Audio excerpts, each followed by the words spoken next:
Kris ini memang benar-benar spesial buat Titiang karena banyaknya tragedi ada di rumah Titiang. Tragedi ini yang Tiang maksud bukan tragedi buruk pada Kris ya. Pada Krisnya bukan. Tragedi ini ke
Nah, saat ini yang bersama anak muda yang sangat saat ini anggaplah langka karena menggeluti di bidang yang memang saat ini dianggaplah jarang dilakukan oleh anak muda.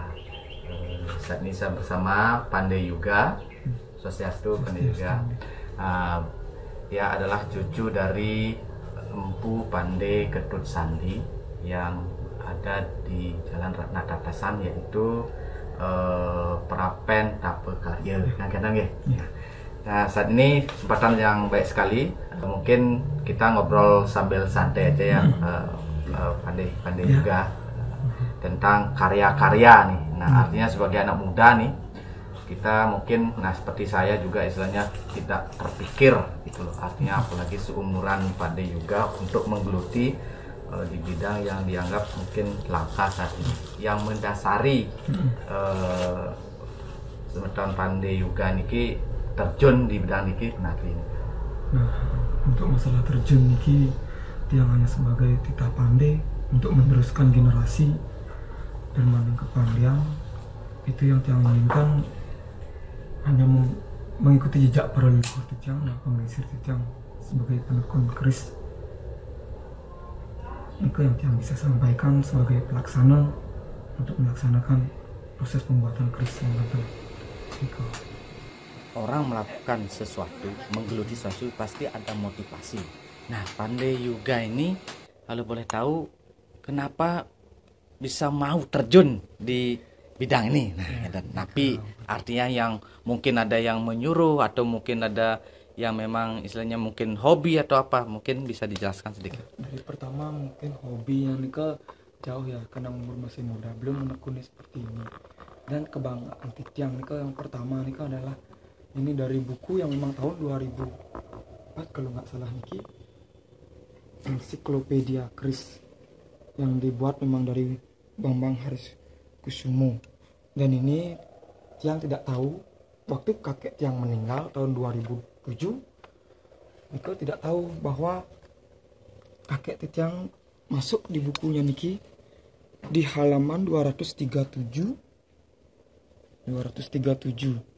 Nah, inilah kebanggaan Titiang pertama, bahwa buku pertama kakek Titiang yang ada di Nusantara terlihat di sini.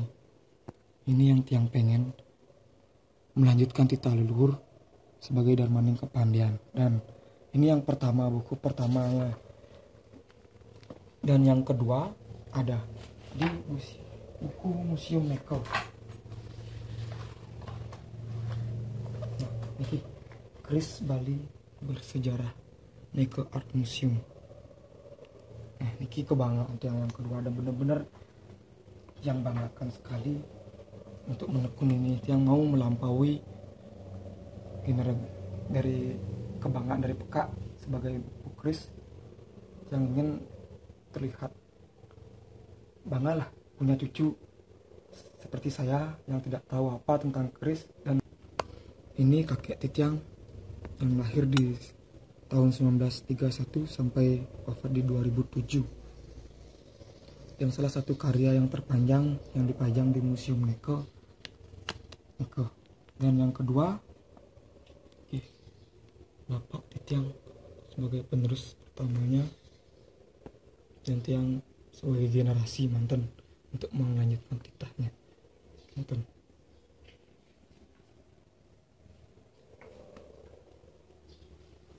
Niki ada yang bisa Tiang sampaikan sebagai penerus dan Tiang mau terjun di sini, dan Tiang pengen juga untuk tetap ajak keris-keris Bali yang memang benar-benar dikaryakan di Prapen Pande, karena ini karena titah hidup darah Brahmo sampun yang di Prapen. Nah, Titiang hanya ingin meneruskan mantan Tiang sampai sempat mimpi diajarin Dharma kepandian, cara-cara proses pembuatan keris segala macam Titiang diajarin lewat mimpi.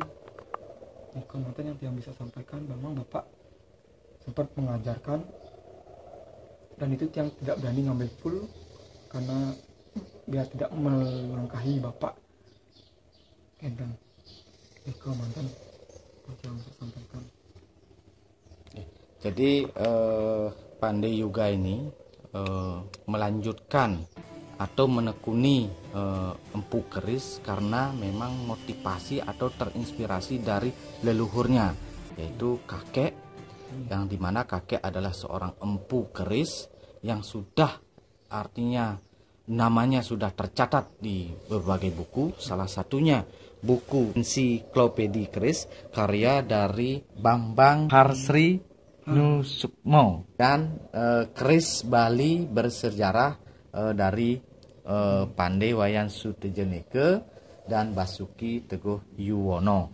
Nah, ini jadi Pandai Yuga ini pingin nama-nama itu tetap bukan hanya menjadi sebuah catatan buku, penerus nyata dari apa yang sudah dijalani oleh para leluhurnya, yaitu kakeknya Pandai Ketut Sandi sama bapaknya. Nah, inilah yang menjadi semangat pengobar semangatnya dari Pandai Yuga untuk meneruskan menjadi empu pandai, yaitu pembuat pusaka-pusaka keris Bali. Nah, sudah berapa tahun? Artinya mulai menggeluti secara istilahnya serius lah. Meneruskan Niki di tahun 2020 pas Bapak sudah memang benar-benar sakit, dan Nika wenten orderan yang dari Kesimban, dan Nika yang harus jalankan bahwa yang akan mengerjakan keris Nika awal nanti yang di tahun 2020. Sebelum Nika yang memang sudah terus terjun sama Bapak dan bareng untuk melakukan sebuah kegina pandai. 2019 Nika masih jenjang kematangan karena ada beberapa yang harus diselesaikan, karena sempat ada tragedi Prapen terbakar, Bapak yang harus budal kan lebar, dan Nika udah mulai menekuni yang benar-benar yang namanya kerisnya. Anggaplah pecinta, artinya memperhatikan karya-karya dari Pandai Yuga yang saat ini saya lihat memang sudah kalau dibilang secara gini itu lemuh sekarang, artinya sudah masuk ke pakemnya. Setahu Tiang masih kuning masalah keris nih, artinya di pandangan pribadi Tiang begitu, istilahnya memang sudah bagus sekali. Nah, karya pertama dari Pandai Yuga itu keris apa itu?